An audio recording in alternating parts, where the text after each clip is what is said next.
Born and brought up in Mumbai, Parth climbed Everest in 2019 and is now training for Annapurna without oxygen. He is trek leader in an adventure company called Dark Green Adventures.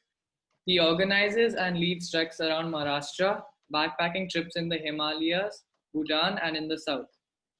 So, Parth, you did the Eco Everest expedition in 2019, Mount Everest, supporting a cause called Climb for Good, which aims to introduce underprivileged kids to the beauty of nature.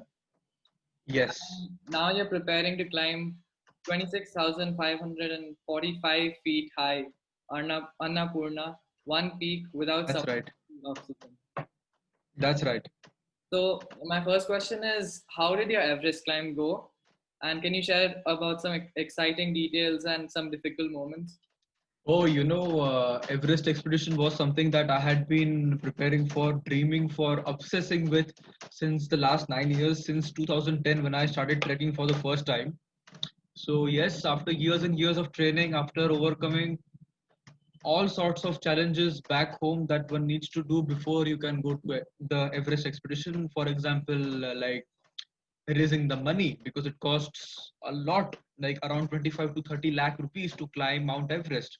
So, I raised that money and I prepared myself physically, mentally, emotionally, and spiritually up to a point where I'm ready for Everest. And it took me 9 years with all sorts of obstacles which came my way. But I had this one clear goal in my mind that no matter what comes, no matter what, if you want to do it, you have to do it. There are no excuses. Yeah. So yeah, the expedition to Everest began on 8th of April 2019 when I left my home, and the whole the whole experience was much more enriching, much more amazing than I had ever expected it to be. Uh, I climbed Everest from the Chinese side, from the north side in Tibet, as opposed to Nepal side where most people climb Everest from. Yeah. Chinese side of the mountain, the north face is much more difficult. It is much more challenging, much more colder. But with the years of experience that I had back home, I felt I was ready for Everest, and exciting and challenging moments, right? So obviously the most exciting part was on 23rd May 2019 at 5 in the morning when I reached the very top of the world. Yeah. That was probably the most amazing experience of my life. Having, when I reached the top of the world, there was nobody up there. I had the whole top of the world to myself. Yeah. And I sat there and I saw the view that I wanted to see since the last 9 years. The view that I had only seen in pictures, videos, documentaries, and in interviews like these of people who had previously climbed Everest. So, So what were you and thinking at that time? What were see, your it's a very difficult thing to understand what I'm about to say, but there was absolutely no thought oh, because I was so engrossed with the experience that the mind did not have enough time or energy to even think. I was just so out there everywhere and just so excited about being up there. And yes, but this one thought came into my mind, and it reminded me that as a 15-year-old, I saw the sun rising from from the Maharashtra's highest peak as a 15-year-old. yeah. That was my first ever trek, and on that summit, I just thought to myself that if the sunrise from this small hill is so beautiful, how would the sunrise look from the highest peak in the world? And it took me 9 years, and I was finally seeing that sunrise. And I just remembered me seeing sunrise from Mount Kalsubai, the highest peak of Maharashtra, as a 15-year-old who knew nothing about trekking or mountaineering. And it was indeed a very, very proud moment for me, proud moment for my city, for my state, for my country, for my family. And yeah, the whole experience was amazing. Yeah, and there were obviously a few challenging moments that came my way, especially when I saw a fellow climber die in front of me. That just shook me like, hey, you hear stories about people dying and accidents happening and this and that, but it's one thing to listen to it, it's completely something else to actually see it, to experience it. And when I saw it, I was like, hey, like I fall short of words trying to explain this incident. When somebody has just died in front of you, what do you even do? What do you think? What do you even feel at that moment? You feel so helpless Yeah. that this guy, was a human being, was alive by itself Hmm. few minutes ago, and now he is no more. And that's a reality of climbing Everest or climbing any mountains for that matter, that things can go wrong. It's not always inspiring and motivating and beautiful. It is that as well, but there's this other flip side to it, which is absolutely dangerous, which is absolutely crazy. Hmm. And so, yeah, I saw that person die, and just after 20 minutes after that, so this happened while I was coming back from the summit, and just 20 minutes after that, my health started to deteriorate. I was not feeling good, and I had to sit down to take a rest, and then I was so low on energy after that. I was not able to stand up. My legs didn't have enough energy, enough strength to even pick myself up. And at that altitude, if you cannot walk at your own pace, if you cannot walk on your 2 feet, nobody is gonna come rescue you, because it's a place where helicopters cannot fly. It's so high that even helicopters cannot go that high. So no rescue is possible. So I knew that if I'm not able to walk on my 2 feet, then things might go wrong. And while I was sitting there, you know, I I just thought to myself, if there's a God, if you are listening to me, just give me 30 seconds with my loved ones, Yeah. with my mom, with my dad. And जो चीज मैं उनको गए 24 साल में नहीं कह पाया, I can say to them in 30 seconds. And I felt so stupid for having wasted 24 years of my life, uh, you know for something which I could have said to them in 30 seconds. And but things got better. As it turns out, my oxygen cylinder was running empty. Uh, So as soon as we realized it, we changed it, and I was feeling okay. But in that phase of death, I truly saw what is important and what is not important in life. Who is important, who is not important in life. yeah. And I think there are so many such incidences I can go on and on. But yeah, please carry on. Yeah. Okay. So, what was your point of no return from choosing a career in mountaineering, and what was it like to take that path? Uh, you know, uh, ever since I ever since I went for my first trek at Mount Kalsubai, that was it for me. For the first time in my life, I truly felt at home. I was an extreme introvert throughout my childhood. I was no good in my studies. I was no good in academics and any extracurricular activities. I was just a completely lost kid who was just bouncing around with where the world is throwing him. And I had never truly found a place where I fit. When I went for this trek in the outdoors at Mount Galsubai, that was the first time I actually felt comfortable within my body, within my skin. Yeah. And I was feeling so confident up there. I was feeling so amazing, so full of life up there, that I knew that outdoors is where, I in a way, it might sound very cliched, but this is where I belong. And this is where I want to spend most of my life in. And I think that was where subconsciously a seed of me wanting to climb mountains for the rest of my life was sown. But yes, after that I went for my engineering studies, and there also I realized that this is not what I want to do, engineering. So simultaneously with my engineering, I started my own company called Dark Green Adventures. It is my company, in fact. Me and my friend, we started this company, and I started working on building this company up. And as soon as my engineering was over, this company was already at a point already at a established stage. So I decided that this is what I want to do. So we organize hiking and camping and expeditions in the Himalayas in Rajasthan in South India. So basically what I do.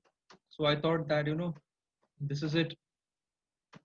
I can live my passion and even earn through it. So why not? Yeah, it's an amazing experience to go to places that very few people have gone to, Absolutely, and or absolutely. no people at all. Okay, and what other peaks do you aspire to climb, and what attracts you to them? Well, there's a very specific goal in my mind as far as mountaineering is concerned. I want to climb the world's 14 highest mountains, the 14 peaks which rises above the altitude of 8,000 meters. So, no Indian so far has climbed any of like all those 14 peaks. So, and in the world, only 39 people have done it so far. So, it's a very elite group of people who are trying to do it. Yeah, My so that's a long-term goal. The next goal, obviously, as you mentioned in my intro, is Annapurna 1 peak. So Annapurna is the 10th highest mountain in the world, and it is probably the most dangerous, the most difficult mountain in the world to climb. 1 in 3 people never make it back. Like 34% death rate है वहाँ पे, and I like to add cherry on the top. I am gonna be attempting Annapurna without the use of supplementary oxygen, which makes it 10 times more harder than normal like while you are using supplementary oxygen. So it's gonna be amazing. I'm training hard, training extremely hard since the last 2 years after Everest. yeah, And if so, if today is 24th of September. So on 24th of March, I'll be leaving. So exactly 180 days left, 6 months left. So let's hope the next time we speak after Annapurna, I've climbed Annapurna and I'm sharing my Annapurna experiences with you. Let's see. yeah. Okay, and as you said, you're gonna climb Annapurna soon, and without supplementary oxygen. Right. So, has it been tried before, and what's the motivation, or why push yourself to such extreme limits? Well, why push yourself to such extreme limits? Because why not? Because you can. Because you know that you are not, you know, you have not stretched your limits enough yet. So, and being human is all about stretching your limits as far as you can in whatever you know. So this is why I want to, because see, like while I was climbing Everest up to a very high altitude, I didn't use supplementary oxygen and I was feeling okay. So I thought ki with even better training, I think on Annapurna, which is quite shorter than Everest, like not quite shorter, it is 800 meters less, but that's a significant height up there. So I thought, with the right kind of training, with a smart kind of training, and with the right acclimatization up there on the mountain, I think I'll be able to pull it off. And growth always happens outside the comfort zone. So if you are comfortable with what you are doing, it's time to stretch your limits thoda sa, dheere dheere. So that's what I'm trying to do with Annapurna. And as you said, you're about 200 days from the Annapurna climb. So, Yeah. what are you doing to prepare, and are you sorted on funds this time? Oh no, money, not at all. I'm working on raising the funds as well. Unfortunately, in India, mountaineering is not a sport which most people support. Most people even understand, I would say. So raising the funds is a different Everest, is a different Annapurna all by itself. Yeah, So, but with let's see, I don't know. I see it happening somehow. But training wise, if you want to speak, so just next week, I'll be moving to mountains again for my 6 month training routine. hmm, So there I'll be staying in the mountains, training in the mountains, eating, sleeping, living in the mountains. So it's like if you want to be a cyclist, you spend more time on the cycle. If yeah. you want to be a swimmer, you spend more time in the pool. If you want to climb mountains, spend more time in the mountains. It is as simple as that. So that's what I'm going to do. And I have a very scientifically planned routine for me. So that's what I'm going to follow once I move there. And yeah, it's going to be amazing. staying in the mountains. You talk a lot about preparing the mind for enduring the climb. So can you Right. please share for our benefit on how you take this mental endurance? I mean, on how this mental endurance can be a strength in the life of a high school student? Yeah, see, what separates human beings from other creatures on this planet is our mind, is our intellect, is our sense of awareness that we have. So, unfortunately, this mind, which is the biggest weapon for us, is working against most people. You can call it stress, you can call it anxiety, you can call it depression, you can call it anger, you can call it jealousy or ego.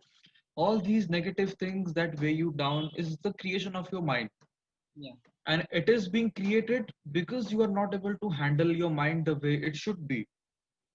If you want to be physically fit, we know what to do. Everybody knows what to do. You need to exercise, you need to eat right, stay active. Everybody knows this. We've been taught in our schools, our colleges, everywhere. yeah, But nobody teaches us how to be mentally fit, how to train the brain. So I would like to speak about this. So one of the things I do, and every young or old, anybody who is watching this should do, and not to take this lightly, but meditation is the best exercise for your brain, for yeah, your mind. And I'll explain to you very simply why it is important. People always say they want to control their mind.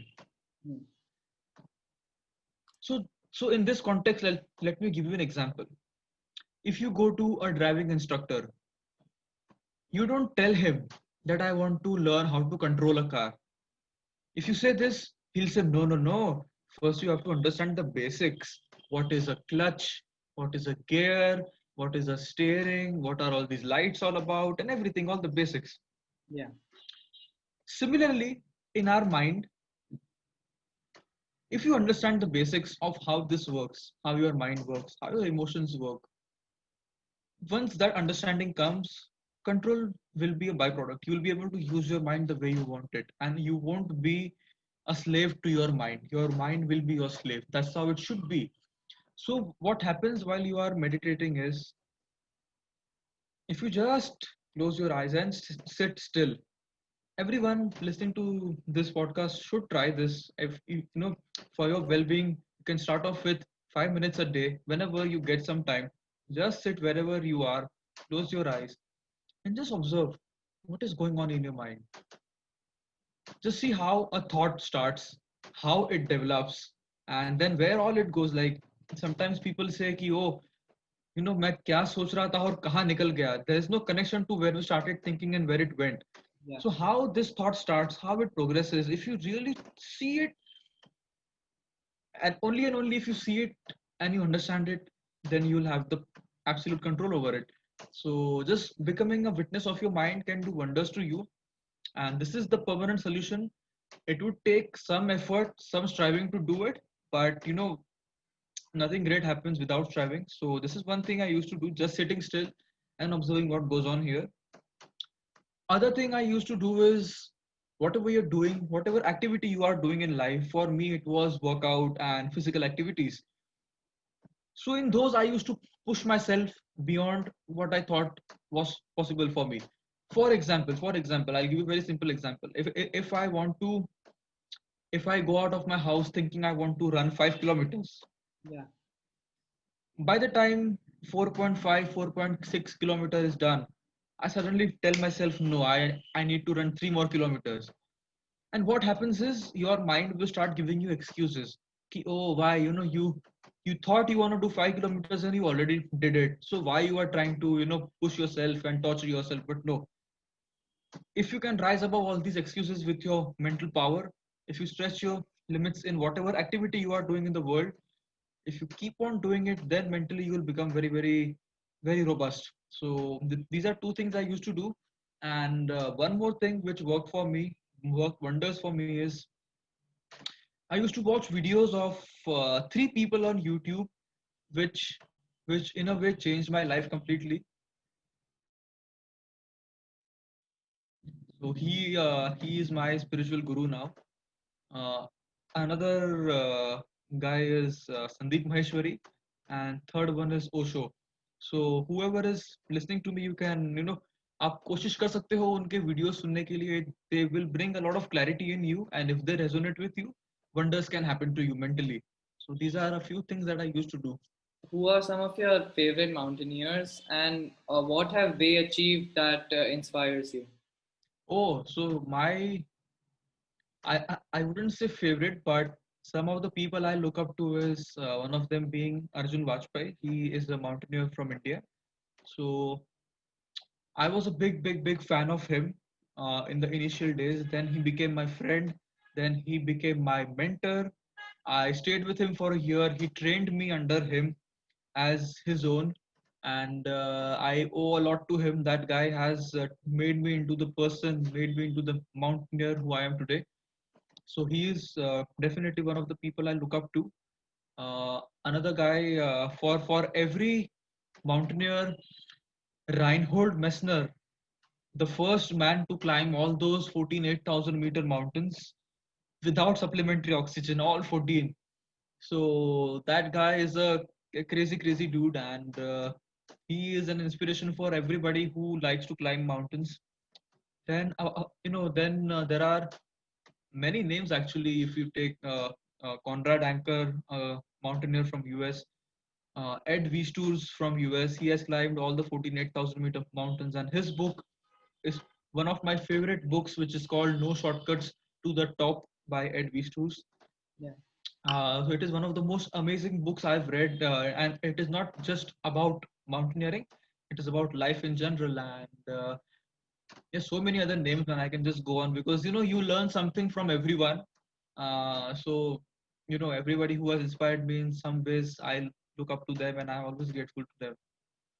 This is a bit of a different question, but Hmm. I was watching a very interesting video on procrastination and how the mindset of procrastinators work. So, usually, when you have a deadline, Hmm. then procrastinators wait until you reach close to the deadline, and then suddenly they say, okay, we Hmm. have to finish this now, Hmm. otherwise, some consequences might happen if we don't finish it. Right. But for people who don't have deadlines, so after you move out of college or move out of school, you don't have any deadlines. So if you want to start your own job, then you will have to do it yourself. There won't be someone or a consequence if you don't start it. Right. So for procrastinators or for people who, how do we say that this is all that I want to do and I should do it now and like soon? How do Hmm. we stop procrastinating and taking? Right. So from my experience, there are only two ways that you can do, right now, regularly, consistently, so that last minute pe band na baje. First thing is obviously, as you said, if there's a deadline, people will somehow make the work happen. Yeah. And the second way, and the only way, and a permanent solution is to do what you absolutely love. Yeah. And unless you are doing what you love, everything will feel like a burden to you. Hmm. Everything will feel like a task, like a compulsory task on your head. And with external motivation, you can only do it for some time. You can be consistent for some time. If you're not enjoying what you are doing, then that sluggishness, the lethargy will come. So the only and only permanent solution in my view is, if you want to do something in your life, if you want to invest a part of your life in a work, in an activity, in a project, you have to make sure that it is worth your time. It is what you truly care for. And if you are doing something you truly care for, then there would be no question of pushing yourself to do the task. You will look forward to it. You Yeah. will enjoy it. People will have to tell you ki bhai abhi ruk jao, ut jao, khana kha lo.